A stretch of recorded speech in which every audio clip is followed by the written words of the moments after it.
This is Frog Valley Tropical Fruit Farm, and I'm doing a harvest of some sugar apples.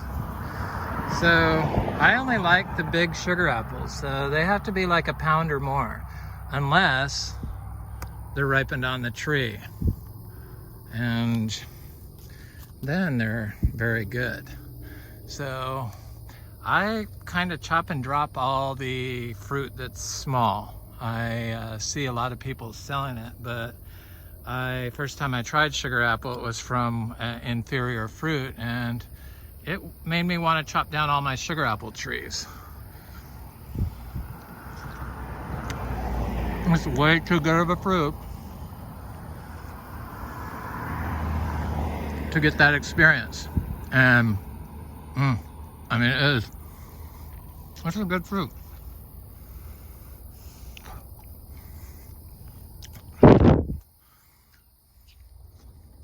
So it still has a lot of fruit on it. I've already come through here a few times and taken the large fruit and chopped the small fruit. It has a long fruiting period. Almost down with this row here, but anything that looks like this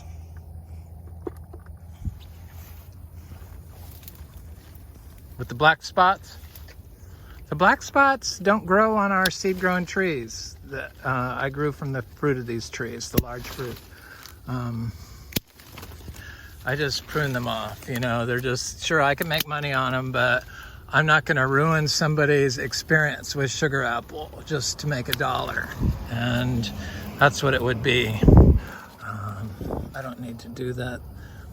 So, because they're like an awesome fruit, they just have to be picked mostly ripe. Ripened on the tree, of course, is the best. There's just nothing better than a tree ripened sugar apple.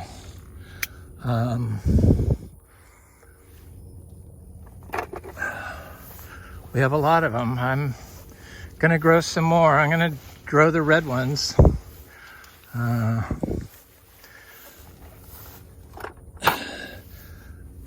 I think the key is to grow them from seed if you're going to grow them organically, and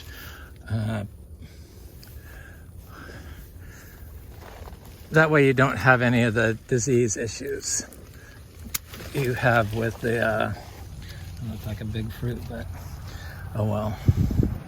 I'm holding the phone. So we have some pretty big fruits. I mean, that's over a pound, I know.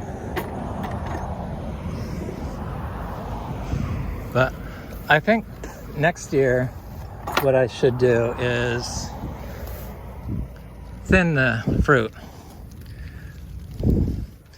Add more compost or manure and thin the fruit when they start doing stuff like this, so that you get the bigger fruit.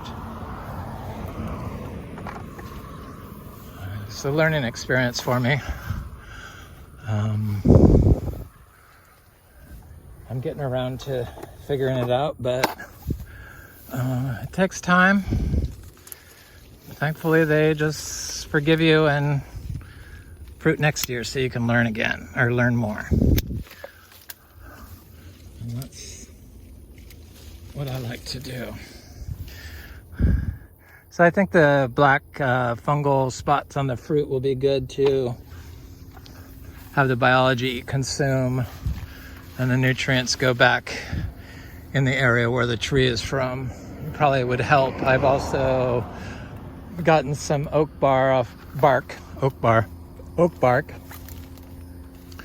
from one of the live oak trees, the live oak tree that got hit by lightning. And the bark came off, and I'm crushing rotten sugar apple fruit into the bark, and I'm gonna bury that in this area. And I know that the oak bark has fungi growing in it, so it can outcompete the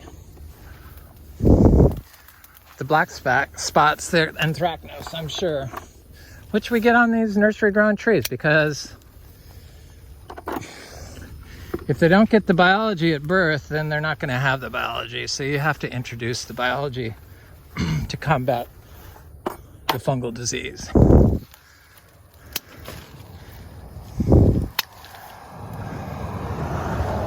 Some of this fruit I've seen being sold, sugar apple fruit, is like looks horrible. And trust me, I know what that fruit tastes like. I mean, I have hundreds of trees, people. At least 100. So I do know what the sugar apple fruit should taste like, and what the horrible fruit is like. I don't know, the seeds point in a weird angle when it's picked before ripeness, and there's no flesh, not like lots of flesh like this, which is all flesh.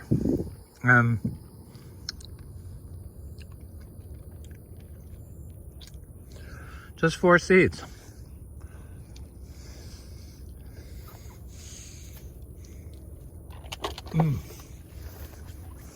They're so freaking good.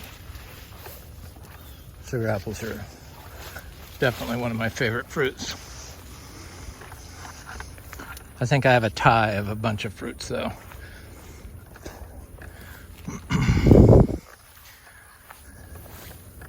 But every time I have good tree ripened sugar apples, I am reminded that the sugar apples are not all created equal.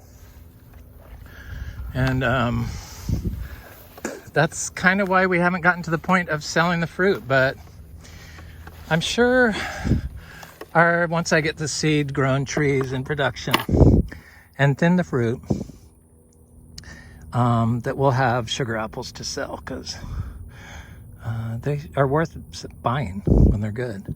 Anyway, this is Frog Valley Tropical Fruit Farm. I hope you have a good day.